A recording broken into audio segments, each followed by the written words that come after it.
Hey everybody, it's me, Shell360, and I'm here with chapters 21 and 22. Yeah, 21 and 22 of Bright by Jessica Jung. This is her latest novel, the conclusion to the Shine Bright series. And 21 and 22 are actually finally getting to the meat and potatoes of what we've all wanted to know about when it came to like how everything went down, or at least the start to how everything went down. Because up until now, I feel like we've been kind of dealing with the same story from Shine.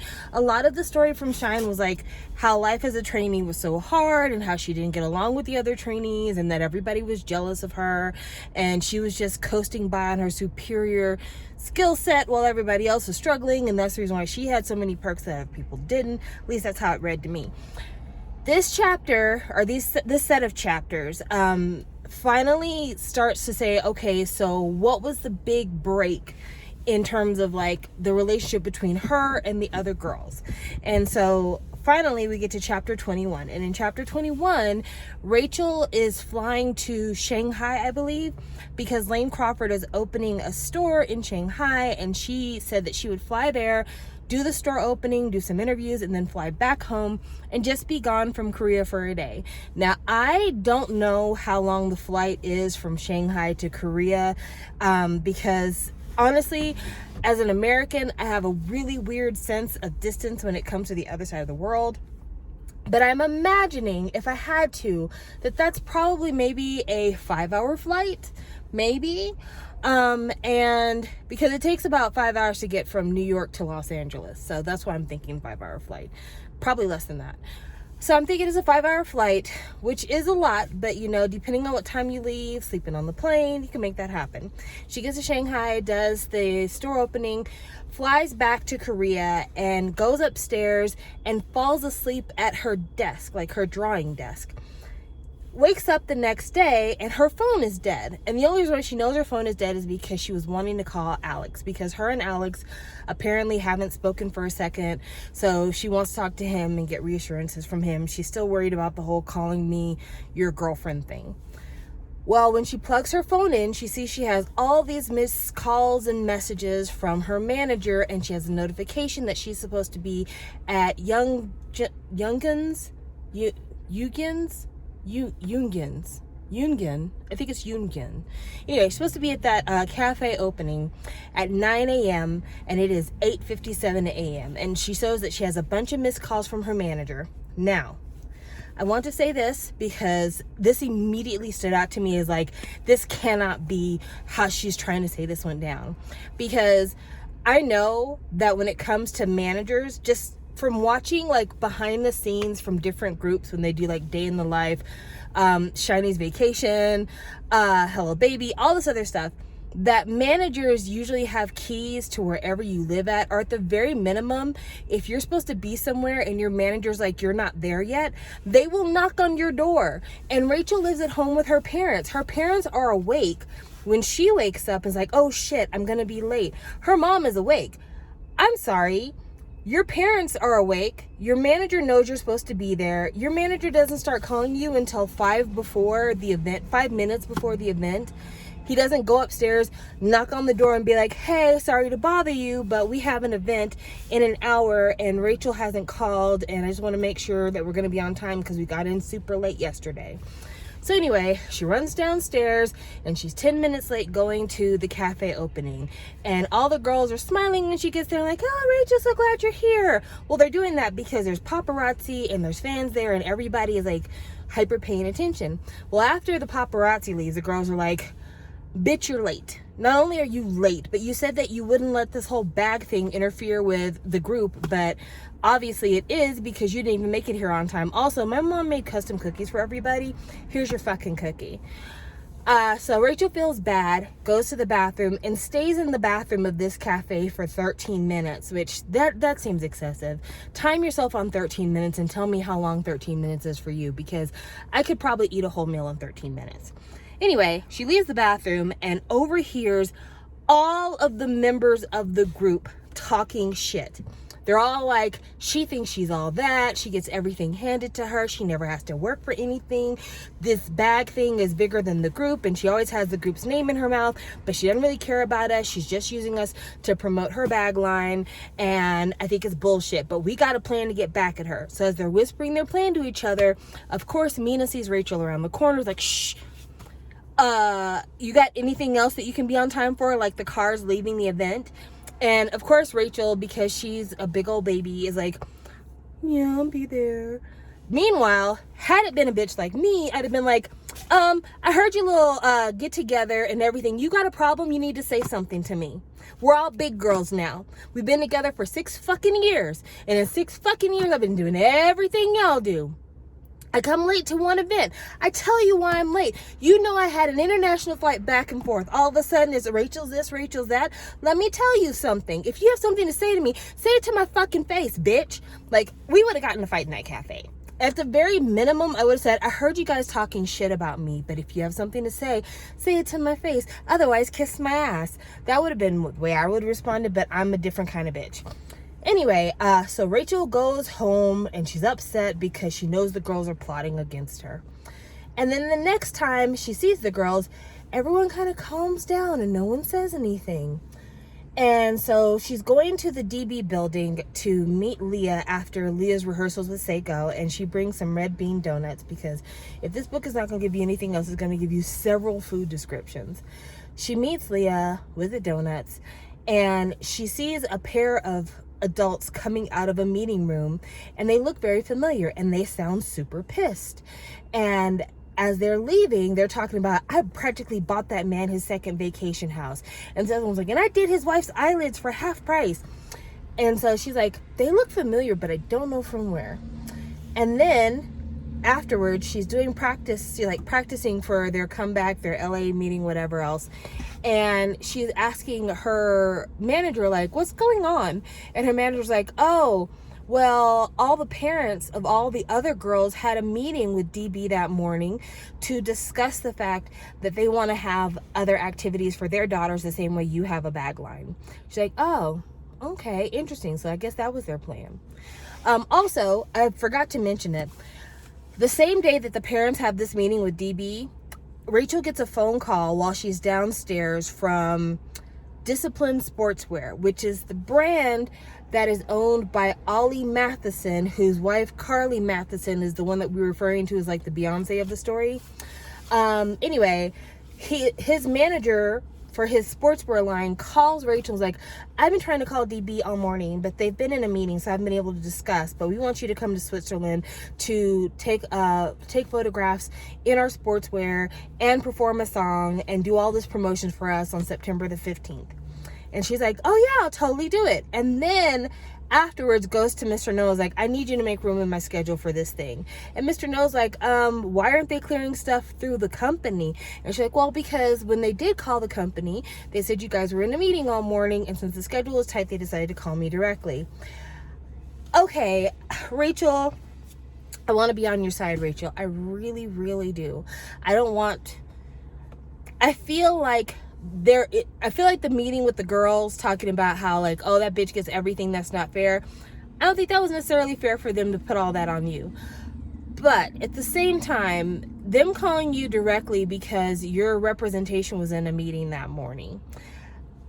I don't think that I don't think a company like SM only has like 5 people to talk to in order to set up a meeting or anything like that. Also, people do a lot of shit via email as well. So like, that's a whole thing. I would be shocked that nobody could get in contact with your management that morning. So by afternoon, they're calling you directly. Number 2, I find that DB now has a reason to be upset with you because they are your management company, and you making deals outside of the management company makes it to where it's very easy for them to get aced out of their portion of their management fees, their portion of your appearance fees. it makes it to where you're starting to set up schedules that go in opposition to the schedules that the company has for you. And that is a business problem. And it's hard for me to feel bad for Rachel for creating business problems. For instance, with Lane Crawford, she said that she could not turn down the opportunity to go to Shanghai for Lane Crawford to promote these bags. Even though she knew it was going to make for a tight schedule, she still decided to do it anyway because, again, her whole thing is, I can't pass up the opportunity to shop these bags. However, this bag business is a side business, you know, and if you knew that the girls were counting on you to show up to homegirl's mom's cafe opening, then you should have made it a priority to make sure that you had everything ready to get up the next morning and go to this cafe opening. At the very minimum, you should have left instructions with your manager like, listen, if I'm not calling you by 8 a.m., come up to the apartment, knock on the door, tell my mom that I'm running late. That's not a hard thing to do.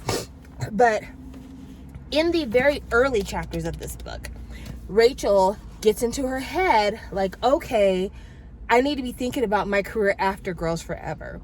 So to say that Girls Forever is your number one, that's not really fair to say. It's not really fair to say that, oh, I love Girls Forever, they're the priority for me, but I got to do some things for myself. No, early on in this book, you were trying to think, like, it's been 5 years already. I need to be thinking about life after this group, after being a K-pop idol. So I don't think that Rachel is always...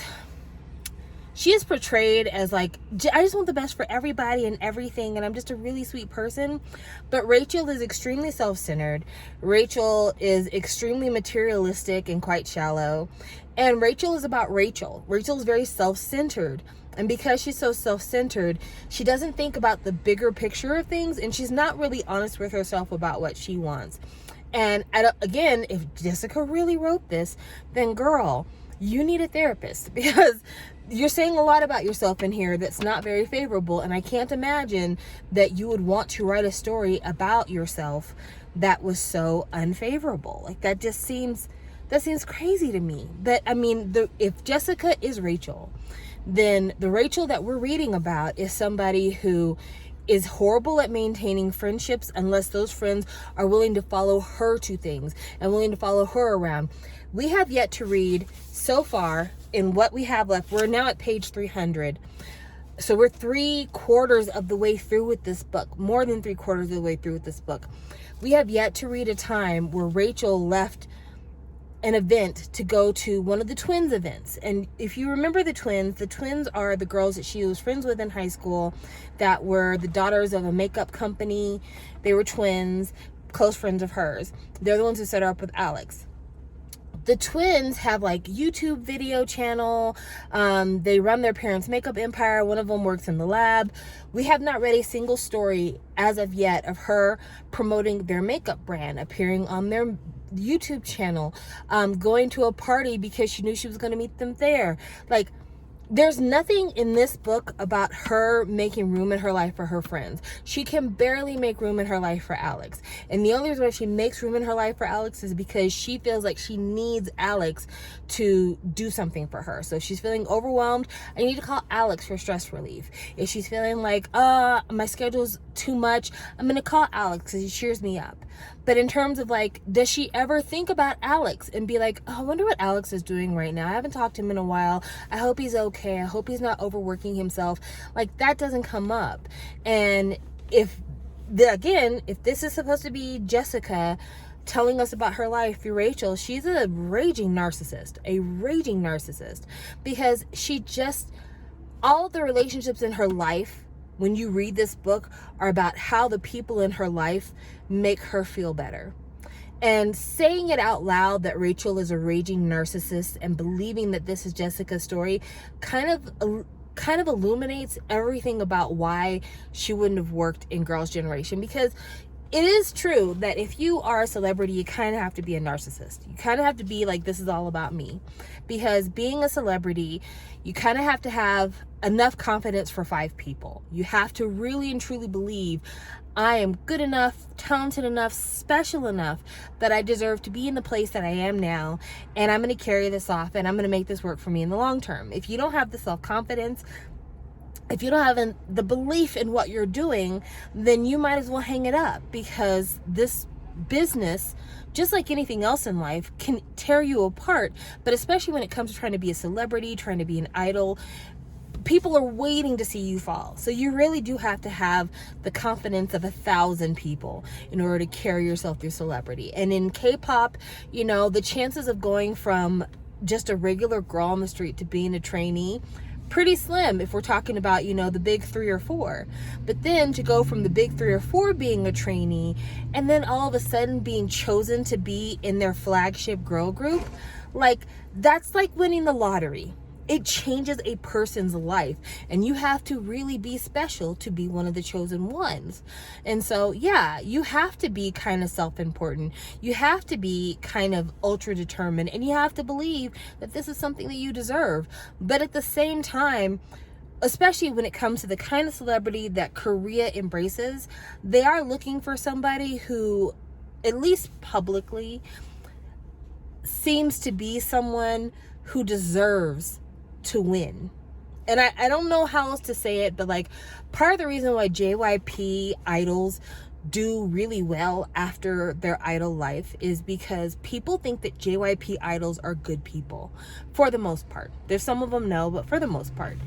And so they tend to do well in other arenas because people really like JYP trainees. SM trainees tend to do well in other realms because they're engaging, and so that's something that people really look for. And when people describe some of the most popular SM trainees that went on to like be idols and then to have their own shows, they talk about their generosity, they talk about their kindness, they talk about how much they affect the people who work with them. Like Heechul, for all of the kind of attitude that people say that Heechul has, I remember when Sully passed away and they talked about her cat and how her cat was in really bad condition because Sully had been depressed before she died. And that I guess in Korea it's considered bad luck to take on the pet of somebody who kills himself. Sorry, trigger warning. And Heechul took Sully's cat because he's like, that was my friend, and I know she loved this cat, even if she was at a point in her life where she couldn't take care of this cat, and the least I can do is make sure this cat is taken care of and finds a good home, right? So there's a certain amount of like selflessness, and there's a certain amount of genuine caring about other people that is also needed in this business. Yes, you have to be narcissistic to a point in order to believe I deserve my fame, but you also need to be the kind of person who's like, I realize that no one does this alone. I realize that contacts and connections with people in this business are worth more than money, because it's the kind of thing that grows over time, and it's the kind of thing that really means longevity over time. And so I'm going to make sure that the people in my life feel valued, because if they feel valued, they're going to value me. And so this becomes a reciprocal relationship. And Rachel doesn't do that. Rachel spends most of her time wondering what people can do for her, how people can make her feel better. And once they've outlived their usefulness, she's moved on.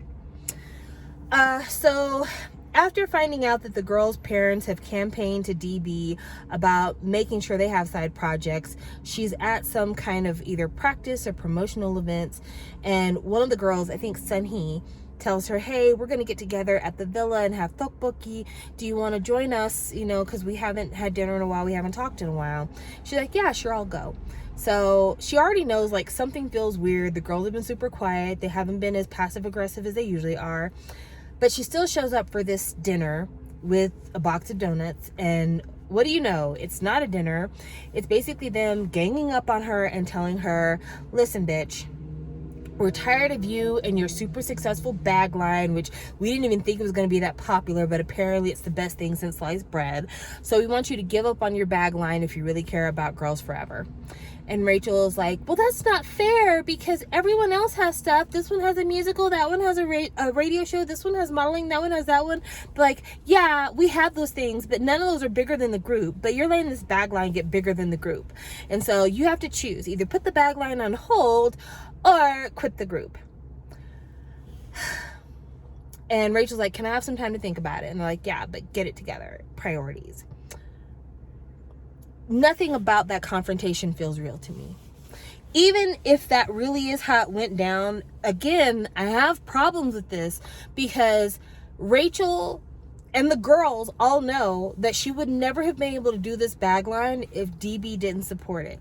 And if DB is supporting it, what makes them think that Rachel could turn around and say, oh, I'm done with this bag thing. That was fun, but I'm off that shit now. Let's not do it anymore. She doesn't have that choice. And they should know that she doesn't have that choice. So why would they ask her that? In terms of her quitting the group, again, if DB is the one calling the shots, then the label would have to be the ones to say, we need Rachel out of the group. And there would have to be a lot to support that move. And if Rachel is as popular and is so good as everyone says she is, then her leaving the group would be a massive deal. And it'd be a PR nightmare for DB to deal with. So again, why would that be a thing that they think that she would want to do, or that she has the power to make the call on herself? Especially when they talk about the fact that they have all these like contract extensions that they sign ahead of time that are kept in a vault somewhere. Like, even if she wanted to quit, DB could bring out a contract and be like, but you signed this contract right here. So, it doesn't make any sense to me. And then they're like, oh, by the way, if you can put your line on hold until our contract ends. And Rachel's like, but our contract ends in 4 years. And at that point, they're a 6-year group. So she's saying they have a 10-year contract. But she said also in the story that they had to re-sign their contracts. And so the timing doesn't seem right, because I want to say that Jessica left Girls' Generation before their 7-year contract renewal. So if this was following the 7-year track, then that would mean that she was leaving the group. She would have to put her bag line on hold for a year, which that doesn't seem like that long. What else was I going to say? Oh yeah, she does mention the fact that it is only the 6 designs for the bags, because I had a question about that in the last review, but it is just the 6 bags. But apparently the 6 bags have interchangeable pieces. I don't know. The way she describes stuff makes it to where it's really hard to kind of follow. But yeah, I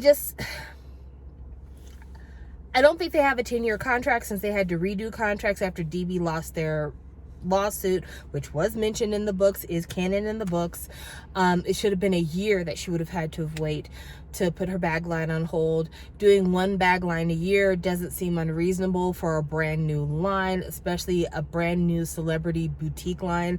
That doesn't sound bad at all. And yeah, I feel like Rachel, because she's so narcissistic, she just doesn't know how to handle things. I think that Rachel's probably a nice person. I think she's probably a nice person. Because absolutely, if I had gotten cornered by them 8 bitches and nobody was around to see us and I could really talk to them the way I wanted to talk to them, there would be a lot of ways I would talk to them that would blow their fucking minds. There'd be a lot of things I would say to him, like, bitch, you're ugly. Bitch, you're talentless. Bitch, you wish you was. Like, I would be talking so hard to them that they would be like, we need to never talk to this bitch again unless we have security around us. In fact, I'd probably start pulling hair if I had to, because I'm not going to be talked to like that. Like, you're not going to ambush me into some meeting, gang up on me and tell me all the shit that I can't do, and me just sit there and take it. At the very minimum, I'd be like, okay, you want me to give up some shit, so what are y'all gonna give up? Oh, don't think I don't remember about your parents going and trying to get extra shit for you. Instead of worrying about what I do and telling me to diminish my shine, why don't y'all keep up? You fucking think everything's handed to me. Why do you think stuff is handed to me? It's because I'm that bitch, and because people love me. And maybe if you think you're as good as me, you should be doing the same shit that I do. Like, I'm just telling you, it couldn't have been me. But anyway, I am really glad, especially after how short yesterday's review was, I am really glad we have a lot more to talk about today, because I've been kind of feeling like these reviews were a waste of time just because of how little there has been in terms of content.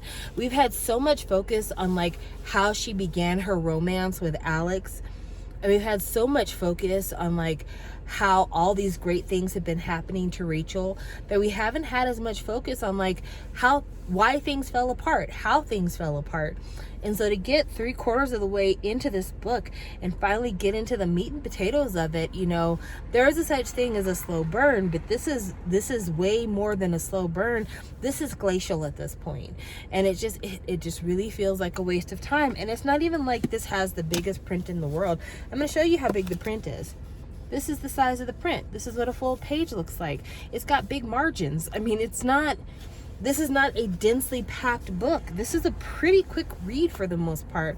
And for it to be as quick a read as it is and still go through so many chapters, we're going to be starting chapter 23 next. To be at 23 chapters and to feel like nothing has happened. Like we haven't accomplished anything. Don't nobody give a fuck about how Blanc and Eclair started. Real talk. I don't see anybody clamoring to find out how did Jessica come up with Blanc and Eclair.